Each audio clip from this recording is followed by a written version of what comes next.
படிக்கணும் அப்படின்னா தமிழ்நாட்டில் இருந்து மட்டும் இல்லாமல் உலகத்தில் இருக்கிற எந்த ஊரில் இருந்து வந்தாலும் அண்ணா யூனிவர்சிட்டியில் படிக்கணும் அப்படின்ற ஆசை இருக்கும் எல்லாருக்குமே. அண்ணா யூனிவர்சிட்டி கவர்னரோட மாளிகைக்கு ஆப்போசிட்ல இருக்கு. அண்ணாவோட பேர்ல தொடங்கப்பட்ட அண்ணா யூனிவர்சிட்டியில இப்படி ஒரு இன்சிடென்ட் நடந்திருக்கு அப்படின்னு சொன்னா யாராலையும் ஜீரணிக்க முடியுமா? அப்படி ஒரு இன்சிடென்ட் தான் நம்மளுடைய அண்ணா யூனிவர்சிட்டியில நடந்திருக்கு. அதுவும் 18 வயதே ஆன ஒரு கல்லூரி மாணவிக்கு இந்த விஷயம் நடந்திருக்கு. யார் அந்த கல்லூரி மாணவி, ஏன் அவங்க போலீஸ் ஸ்டேஷன்ல போய் கம்ப்ளைண்ட் பண்ணாங்க, யார் அந்த 2 நபர்கள் அப்படின்னு சொல்லிட்டு நம்ம அந்த வீடியோக்குள்ள பார்க்கலாம். நான் தான் Balasubbulakshmi and it's our channel பாலசுப்புலட்சுமி.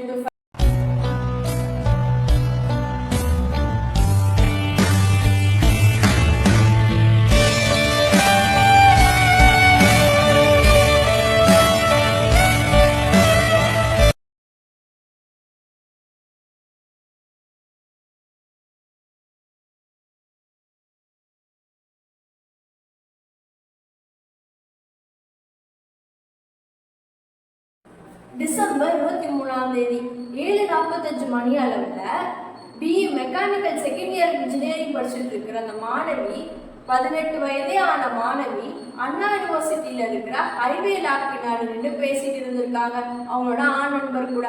அவங்க ஆண் நண்பரை தாக்கி அந்த பெண்ணை செக்ஷுவல் ஹராஸ்மெண்ட் பண்ணியிருக்காங்க. செக்ஷுவல் ஹராஸ்மெண்ட் பண்ணிட்டு இருந்த நேரத்துல தனக்கு பீரியட்ஸ் இருக்கு அப்படின்னு சொல்லிட்டு அந்த மாணவி தெரிவிச்ச போது கூட அதையும் பொருட்படுத்தாம ஓரல் செக்ஷுவல் ஹராஸ்மெண்ட் பண்ணியிருக்காங்க. இதே மாதிரி ஒரு இன்சிடென்ட் 2012ஆம் ஆண்டு நிர்பயா கேஸ்ல நடந்துச்சு. இப்படி தமிழ்நாட்டிலேயே இந்த ஒரு இன்சிடென்ட் நடந்திருக்கு அப்படின்னு சொன்னா நம்மளால ஜீரணிக்கவே முடியல. அதே மாதிரி தஞ்சாவூர்ல நடந்த ஒரு இன்சிடென்ட், அது நம்ம எல்லாருக்குமே தெரியும். ஸ்கூலுக்குள்ளேயே புகுந்து ஒரு டீச்சரை தாக்குனாங்க. அதே மாதிரி நிறைய இன்சிடென்ட் தமிழ்நாட்டில் இன்னும் நடந்துட்டு தான் இருக்கு.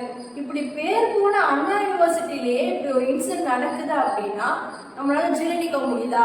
அங்க இருக்கிற செக்யூரிட்டிஸ் என்ன பண்ணிட்டு இருந்தாங்க அந்த டைம்ல? இந்த இன்சிடென்ட் 2 மர்ம நபர்களால நடந்தது. யார் அந்த 2 மர்ம நபர்கள்? ஞானசேகரன் அப்படின்ற ஒரு மர்ம நபர். அவர் வந்துட்டு திமுகல ஒரு மிகப்பெரிய உறுப்பினரா இருக்காரு. அது மட்டும் இல்லாம பிரியாணி கடைகள் நடத்தி வந்துட்டு இருக்காரு. அந்த பிரியாணி கடை எங்க இருக்கு அப்படின்னா கோட்டூர்புரத்துல இருக்கு.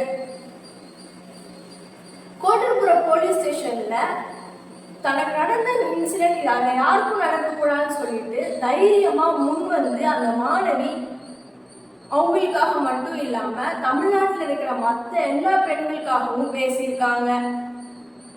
அவங்க பேர்லையும் கம்ப்ளைண்ட்டும் ஃபைல் பண்ணியிருக்காங்க. இப்போ எஃப்ஐஆர் ஃபைல் பண்ணி போலீஸ் அந்த கம்ப்ளைண்ட்டை விசாரிச்சுட்டு இருக்காங்க. இதே மாதிரி நிறைய வீடியோஸ் நம்ம சேனல்ல வேணும் அப்படின்னா நம்ம சேனல்ல எப்பவுமே ஸ்டே டியூன்டா இருங்க. So do like, share and subscribe to our channel.